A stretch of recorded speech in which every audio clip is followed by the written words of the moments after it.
So the latest scandal around Rooster Teeth, which is now a few months in the past, which was encompassing all the allegations from Kdin against the company, it really blew up. If you don't know what I'm talking about, then please check the videos that I did on the topic. I'll link all of them down in the description. But since this really is now a few months in the past, I think we've reached a point in time where we can look at the numbers of the company, see whether they are improving, whether Rooster Teeth is on a trajectory to come back from those hard hits that the company certainly had to take in the recent years. So I've been keeping an eye on the Rooster Teeth subreddit, the Achievement Hunter subreddit, the Funhaus, and all these kind of subreddits just to get an idea of what's going on. And I came across this thread, which was posted about 19 days ago. It is titled, "Why did Let's Play lose so many subscribers recently? Also, do you think Achievement Hunter / Rooster Teeth will survive this steady decline of views?" And indeed, if you go to Social Blade and check the numbers on Let's Play, which is the official Let's Play video game channel of Achievement Hunter, you can see that the views are on a steady decline. I mean, it's really drastic if you look at this point, which was July of 2020, right? So just a few months into the pandemic, to give you kind of a context, where the average views were still at around 21 million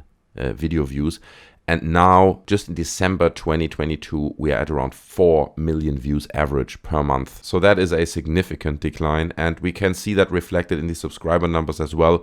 Again, if we go back to May, June 2020, each month, some of the months they break even where they lose less than 10,000 subscribers, but in most months it is minus 10,000 every month, continuing all the way to the lowest point in October 2022 where they are minus 30,000, but almost every single month they are losing subscribers. And it makes you wonder why, right? What is the reason for that? Has the content really gotten so much worse? Because keep in mind, a lot of YouTube channels, people like they are subscribed and they just kind of forget about them and they are just idling around on the channel. But with Let's Play, it seems like people are actively unsubscribing, right? They're actively hitting the unsubscribe button, probably also to make a statement, right? And if you read the comments under that Reddit thread that I spoke about earlier, you kind of get an idea why some of the people are so disgruntled that they're actually unsubscribing. For example, Jordo56 says, "Let's Play needs to stop churning out content just to hit its quota. That was never why people liked them. As many people mentioned here, it's a bunch of people having a good time while playing a game. Now it looks like no one's having a good time and it's just work. If you wanted that content, then we would just go to our own jobs. I used to dream of being on Let's Play because I would be able to hang out with some really cool people and F around in games. Now I have no desire because I don't want to churn out lackluster content." And indeed, if you look at the Let's Play channel and at the release dates, they are very much, or it seems to me like at least that's how I'm interpreting it,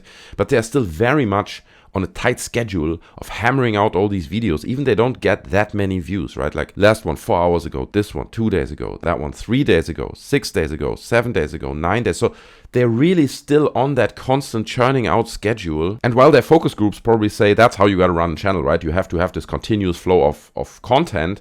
It seems like a lot of their fans are not happy with it, at least when you judge from the comments like the one I just read. But beyond that, there are obvious other reasons that may contribute to the decline in popularity in channels like that. For example, I feel there is a general decline of interest in Let's Play content on YouTube. It feels like it has peaked a few years ago. And that obviously not only applies to Rooster Teeth, that is more a general problem of this type of content. The popularity has kind of shifted to other genres and other formats on YouTube. Also, the naming is just not ideal, right? Because I don't know about you guys, but when you hear Achievement Hunter, I at least still have in mind like this, like the guy in the comments said as well, like it's a bunch of guys, Achievement Hunter, sitting around a screen, playing a video game, screwing around, having fun while doing it, right? That's what it is. But if you look at the actual Achievement Hunter channel, it has not been that for a very long time, okay? Now it's all character driven. They do play the occasional board game, but it's a lot like podcast formats, people sitting around a table, having conversations, and it's more like an entertainment format without the games, and you can clearly see the thinking behind it, right? Theoretically, they move the video game aspect of it over to a separate channel, right? Thinking that makes sense, but it really, in my mind, just creates a lot of confusion, because also if you go back several years, like these videos on Achievement Hunter from 4 years ago, where they were still playing video games on the channel, it was way more popular. If you look at the view numbers, 380,000 views, 950,000 views, 500k views, 270, 500k, 2.2 million, you know, loads of really, really popular videos. But if you scroll all the way to the top, which again now is all this kind of personality, conversational type of content, it is 30k, 29k, 34k, 14, and so on. And the same applies to the Let's Play channel as well. It does have more subscribers, right? The main Achievement Hunter channel has 1.46 million subscribers, while the Let's Play channel has 3.61, but the numbers are not that much better. They are better, like 32,000 views, 42,000 views, 46, so around 50k views, 79k views, the occasional 100k view video, but by no means is it as big as it used to be. So there seems to be also this branding issue by splitting up those two formats, separating them,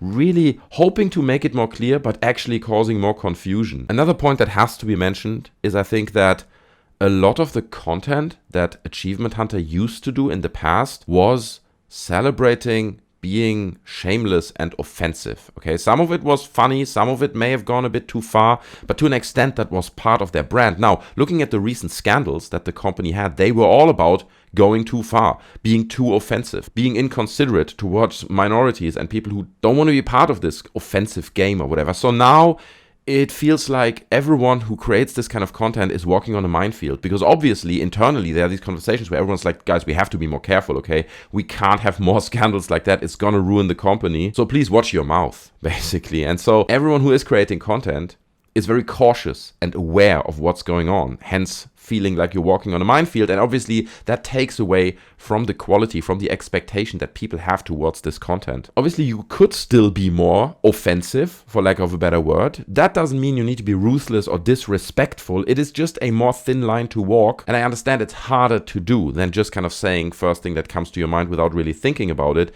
But again, to an extent, that was the core of the brand, or it was at the very heart of the Achievement Hunter idea, and now they can't do that anymore. And I guess the overarching question over all of this is, how long will Warner continue to watch this tragedy, for lack of a better word? Beyond the decline in views and popularity, we've already seen like layoffs, Rooster Teeth cutting staff by 13% in 2019. Just recently, about 3 months ago, there was another wave of people making redundant in the company. Not as many as previously, but big personalities like Matt Bragg from Achievement Hunter have been let go. So there are these rounds and rounds of layoffs.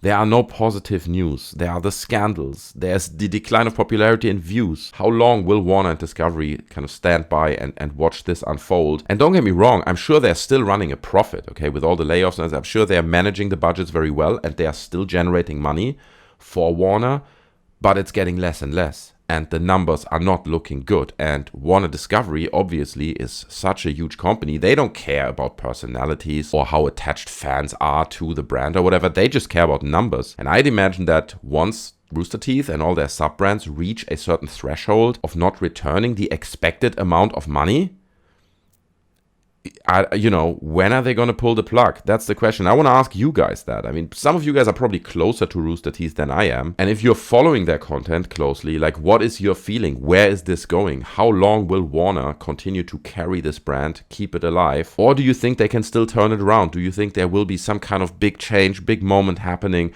where the company becomes more interesting to new audiences again, so they can increase views, increase revenue, and be back on the radar for a wider audience?